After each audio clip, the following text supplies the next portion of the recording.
Hello, good morning, everyone. How are you all on this gorgeous day? It's kind of hard to be inside. Maybe we should all go out there in the forest and do it. Be nice, huh? All right, we're going to give our planet a little more love today.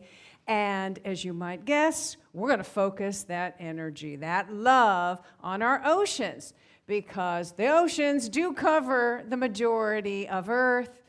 71% of our planet is water, and 97% of that are oceans. Beautiful, vast, limitless seeming, powerful oceans. You know, I think I just learned recently that while there are 7 large oceans, there are over 50 seas. 50 seas. So the idea of sailing the 7 seas, it's a little outdated. So I have actually been learning a little bit more about the ocean, something I love that's in my heart. I grew up on the Pacific coast and was in the ocean as often as I could get.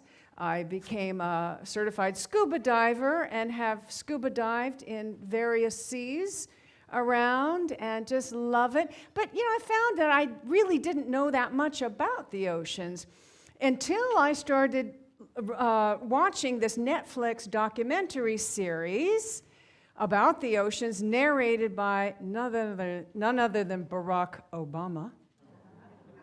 Have anybody else seen that? Have been watching it? Oh, yeah, it's fabulous. And there's something really comforting about his voice. It just takes you back to gentler times. You know, I'm telling you. And, you know, I always thought that all of the oceans were separate. You know, there's the Atlantic and the Pacific and the Indian, and separated by the continents. But they're actually all connected. I didn't know. Maybe everybody else knew this, but I didn't know that the big currents, huge currents, move the waters from one ocean to the next, from the Indian Ocean into the Atlantic Ocean and down in the Arctic and around into the Pacific, and just one giant, you know, source of water. And, of course, teeming with life. I think we have an image there. The ocean's teeming with life, abundant, intelligent, beautiful, creative, some crazy looking, some crazy behaving, but intelligent life, from the little tiny microscopic plankton to large sperm whales that have the biggest brain of any mammal on the planet. I didn't know that. They're 6 times larger than our brain, and scientists say that they have 3 times more capacity for empathy than we do. And I'm like, how do they figure that? And does empathy come from the brain? I don't know. But that empathy helps them create strong family bonds that helps the entire pod, you know, thrive. Right? So I think, you know, from the beginning of time, we humans have been curious about this intelligence. And the more that we know about our planet, the more we learn about our solar system in which the Earth rotates and the entire universe, that all of life is playing out, you know, the more we can't help but understand that there is a grand intelligence behind it all. That there is an amazing, creative, ceaseless, powerful intelligence behind it all. And we've been curious about this intelligence from the beginning of time. You know, coming up with all kinds of ideas about what that is, what the source of all life is. And many of us have been listening to, you know, the whispering of our soul that speaks of this divine current that runs through all of life. As the poet Tagore said, that runs through all of life and through my veins, dancing in rhythmic measure, to paraphrase. He's an Indian poet and mystic. And I think in every culture, there has been someone who has been able to see past the appearance, the limited appearance, the illusion, and perceive that divine life essence, that divine intelligence that is behind everything, and within us, and has experienced it, and has come back to their tribe or their culture or their people with trying to share this awakened awareness. And the people, take this core truth and create a religion around it, filled with dogma and fantastical stories, and create a heaven and a hell, and decide who's going where and who's worthy of what, and really basically creating a God out of their own image and likeness. And in the process, completely forgetting the original source, the divine love intelligence from which it all comes. Now, in their defense, and in our human beings' defense, it's not easy for us humans to see and really understand that invisible source behind it all, for that reason, because it is invisible. We've been trained all of our life to pay attention to and to trust only what we can see and touch and smell and taste. Right? Really paying attention to that tangible physical world has helped us survive. Right? Survive, yeah. But thrive? I'm not sure. Right? This earth has supplied everything that we have needed. Everything that we have needed. But to constantly take and take and take without an awareness of its inherent sacredness has left it damaged and exploited. And our brains have, we've used our brains to come up with amazing medical advances that has helped us extend our lives way past what our ancestors ever dreamed of. But are those extra lives, those extra years, happy? Are they filled with joy? Are our hearts full of love? Do we realize more of our divine potential in those extra years? For most people, not here, present company excluded.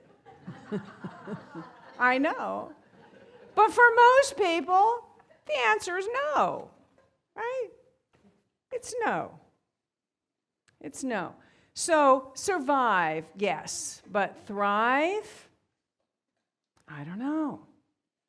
I think in order to thrive, we must experience something beyond this physical, material world. We must listen to that longing of our soul that is wanting us to experience that divine essence, that current of divine life that is running through our lives, running through us. That divine love intelligence. To listen to the whispering of our soul that wants us to transcend the material world and to merge with Source, the source from which everything originates. That's when we experience wholeness. That's when we thrive. That's really when we thrive. And so everything in this material world has its origins in that source. That source, that divine consciousness. Now, everything comes from consciousness. Consciousness comes first. Now that runs contrary to what we've learned, which is that consciousness arises from the brain, from the matter in our brain. That the brain, the matter comes first, and then we have the consciousness later. But again, these mystical souls who have somehow been able to pierce the veil and have seen the nature of reality, including some of the pioneers of New Thought, have understood that the essence of life is this divine love intelligence, that it is consciousness. It is all consciousness from which everything comes.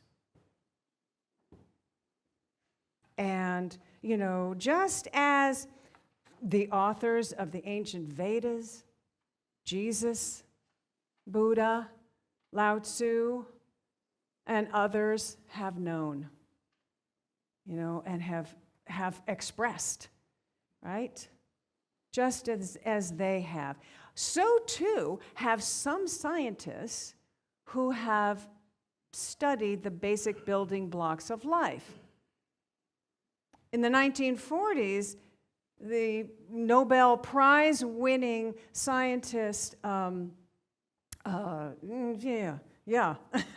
what's his name? Max Planck, who really is famous for originating quantum theory, Max Planck. He said this: as a man who has devoted his whole life to the most clear-headed science, to the study of matter, I can tell you as a result of my research about atoms this much: there is no matter as such. All matter originates and exists only by virtue of a force which brings the particles of an atom to vibration and holds this most minute solar system of an atom together. We must assume behind this force the existence of a conscious and intelligent spirit. This spirit is the matrix of all matter. That was in the 40s, right? So there is a paradigm shift that's slowly happening from a material model to a consciousness model, but it's slow, right? It's because it takes time for us humans to change our worldview, of course. But I think it's accelerating with the speed of the internet. More people are hearing about this, learning about it, experiencing it, getting hip to this, And it's not just the quantum theory, it is people's experience. That seems to be accelerating. The experience of awakening seems to be accelerating. How many of you have heard about or listened to the telepathy tapes? Wow, yeah, a lot of you. Mind-blowing, isn't it? For those of you who don't know about it yet, it's a podcaster, Kai Dickens, who has discovered that there's a lot of families who have autistic children who are profoundly autistic, they're nonverbal, and that they have been communicating telepathically with their caregivers, reading their parents' minds, and they've been saying this. They have been trying to explain what's happening, but nobody wants to hear that. That's crazy talk. What do you mean? So this is where this podcast comes in. So she comes in with a team of researchers, and they do these tests with the families, which kind of reminds me of the ESP test that they did in the 70s. Where you have a card, and there's an image or a word or a number on that card, and the parent is looking. Sometimes they're behind a closed door in another room, And the child, and they think about it, they focus on it, and the child reads the mind, and like with 100% accuracy knows what that thing is. I mean, it's like, whoa, how is that, right? And some children can, tell you what's happening, what a relative is saying or experiencing that lives in a different town. There's one autistic boy who can tell you the plot of a novel that his mother is reading. And they communicate with this spelling board. So it's like a it's like a board where they press letters and numbers, then they spell out words. Right? This is how they're communicating. So the podcast has gotten really popular. It shot up to number 1 for a very brief time in January. But, it's now attracting the attention of a lot of skeptics who are going, let me check out that research method you're doing, right? And the researchers that actually come into the homes and see it and have the experience are, again, they shift their idea 180 degrees. They're like, what? This is incredible. This is amazing. Now, a lot of the researchers who don't do that, who don't come into the home, who don't have the experience, we're standing out here going, well, is this? I mean, they're like bending over backwards trying to come up with rational explanations for why this is happening.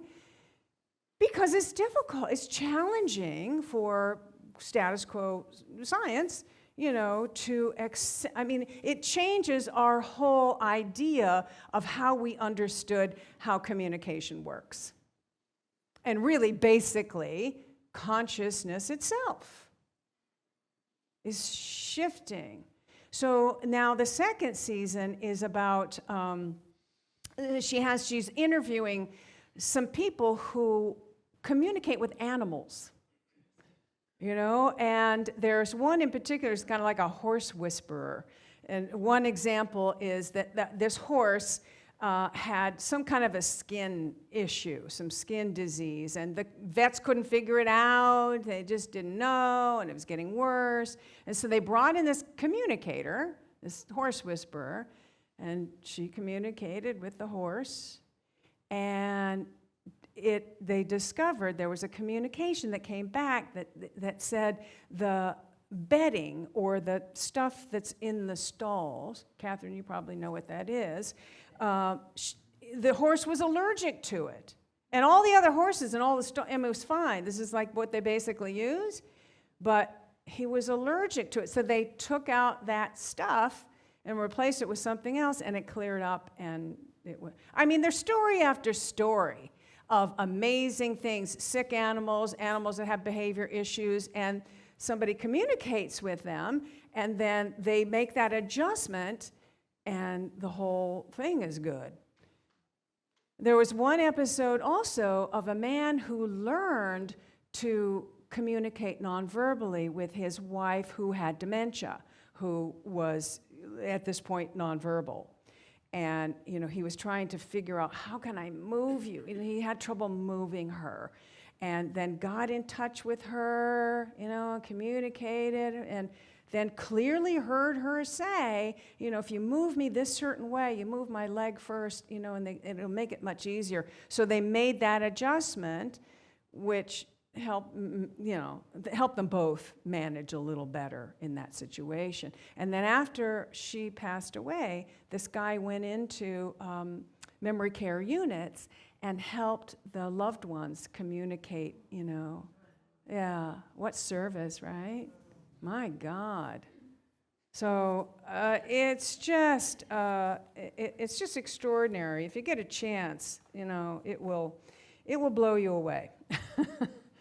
So the paradigm that says that I am over here and you're over there, we're separate from each other, and your intelligence is located in your brain, in your head, that is all sort of, it's coming up to be questioned, right?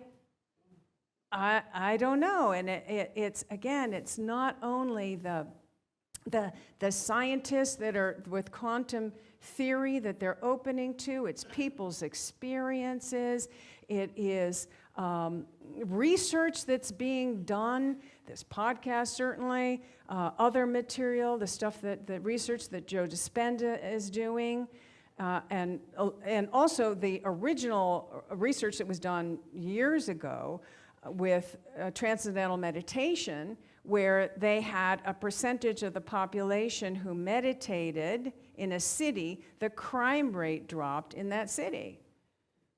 So all of these are kind of all of this is coming to the surface at a time, I think, that we could really use a shift in consciousness. Aho. Shifting our consciousness to understand that we're all connected in this beautiful ocean of divine life. Another way to think about this is that we have a wave here. Let's look at our wave, that we are a wave. We are like a wave in a sea, an endless sea. Right? I am an individual wave in a sea, a divine sea of infinite consciousness. I am an individual wave in an endless sea of divine consciousness. So if you'll put up the affirmation, we're going to say the affirmation in a minute, but first I want you to have an experience of that first. So just close your eyes for a moment and take a breath and connect deeply into that place within you, that life, that breath, that divine essence, that consciousness from which you originate, from which all of life flows. That divine, endless, ceaseless, amazing life. And breathe that in. Really feel that essence flowing through your body. Tingling, maybe your fingers are tingling a little bit. Feel it vibrating out from you a little bit.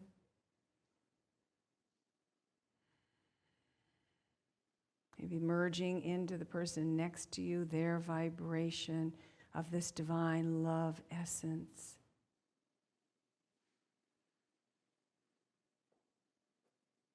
And imagine this beautiful energy of divine life that is a current of love that is constantly flowing. Breathing that in and bring your awareness back, open your eyes, and from this place, let's say together this affirmation. Together, I am an individual wave in a sea of infinite divine consciousness. Once more, I am an individual wave in a sea of infinite divine consciousness. Yes, you are. And just like one wave flows into the next, you know, we are all connected with each other. That core of our being. Also, all of the elements that are in the ocean are in the wave. So H2O, salt, microscopic particles, fish that are in the ocean are part of the wave. So too, all the elements that are of this divine essence are us, which are, help me out here, love, peace, joy, Well, there's the 12 powers, certainly. Faith, intelligence, creativity, vitality, life energy, abundance, definitely abundance, wholeness, imagination, creativity, enthusiasm. That's an enthusiastic wave, right?